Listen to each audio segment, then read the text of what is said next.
কাল সারা রাত বুলেটের অসাধারণ প্রোগ্রাম দেখার পর আজ ভোরবেলায় আমরা বেরিয়ে গেলাম ঝাড়গ্রাম শহরটির আশেপাশে কি কি সাইট সিন আছে একটু ঘুরে দেখতে।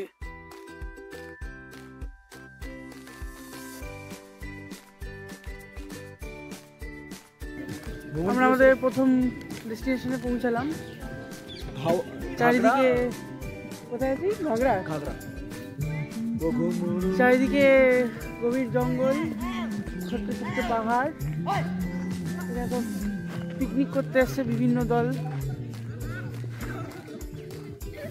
শীতকালে জলটা কমে যায়, পুরো অনেকটাই কম। গ্রীষ্মকালে জলই থাকে না, বর্ষাকালে এইসব জায়গাগুলো একদম ভালো লাগবে। কারণ বলতো তখন দুটো জিনিস হবে, হচ্ছে পাতার কালারটা ধোয়া হয়ে পুরো পরিষ্কার পুরো গ্রিন দেখাবে। ঝাড়গ্রাম আসার একদম উপযুক্ত সময় হলো বর্ষাকাল। এই সময় বেশ জলের স্রোতটাও ভালো থাকে, জলের লেভেলটাও ভালো থাকে এবং ছোট ছোট ঝর্ণাগুলো খুব সুন্দর দেখা যায়।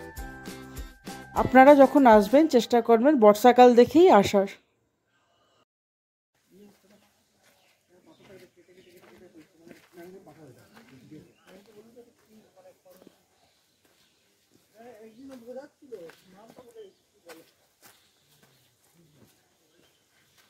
ক্যানিয়ন কি বলছিস?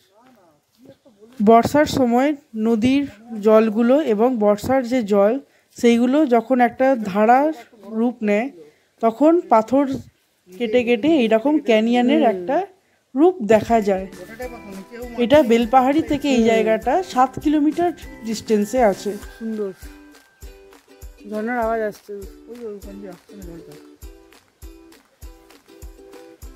পড়লে কিন্তু গল্প হয়ে যাবে। হ্যাঁ, নিচে মাটি নাই বললাম, পাথর হয়েছে।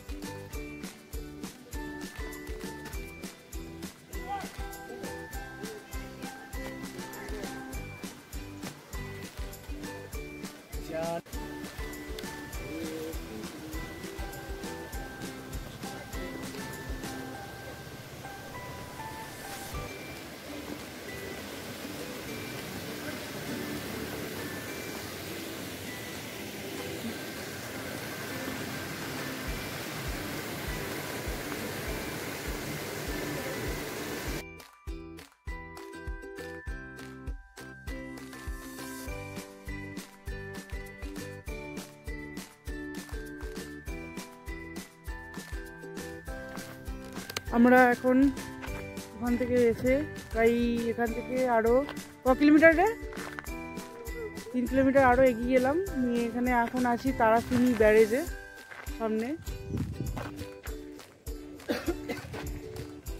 খুব সুন্দর জায়গা, শান্তশিষ্ট পরিবেশ, এসে ভালো সময় কাটানো যায়। ফাঁকা রাস্তা, গ্রামের রাস্তা, শহরের ভিড়ভাড় থেকে আলাদা। মুরগি রেখে উঠলো।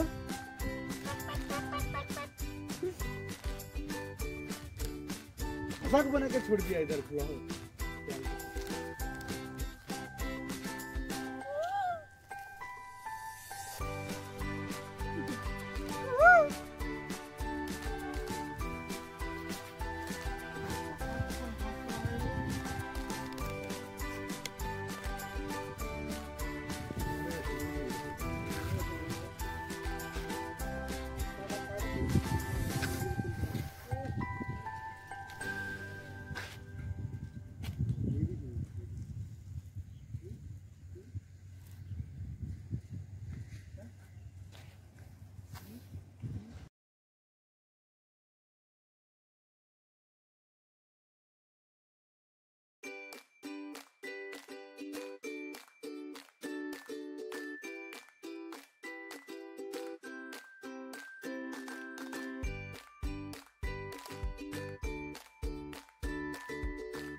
আপনি কিছু বলতে চান?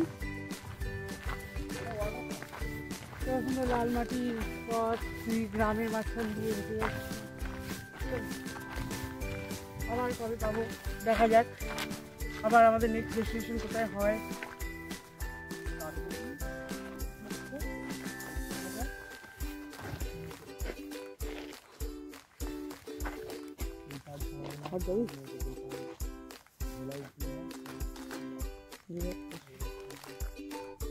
এখানে একটা পাম্পের ঘর আছে, এটা একটা বড় রিজার্ভার, এখান থেকে সব আশেপাশে গ্রামে জল সাপ্লাই যায়।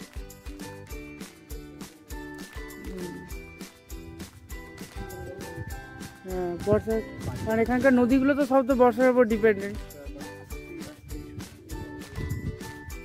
তো বর্ষাকালে যখন ভরে যায় রিজার্ভারটা, সারা বছর এখান থেকে জলটা আশেপাশে গ্রামের মানুষকে সাপ্লাই দেওয়া হয়।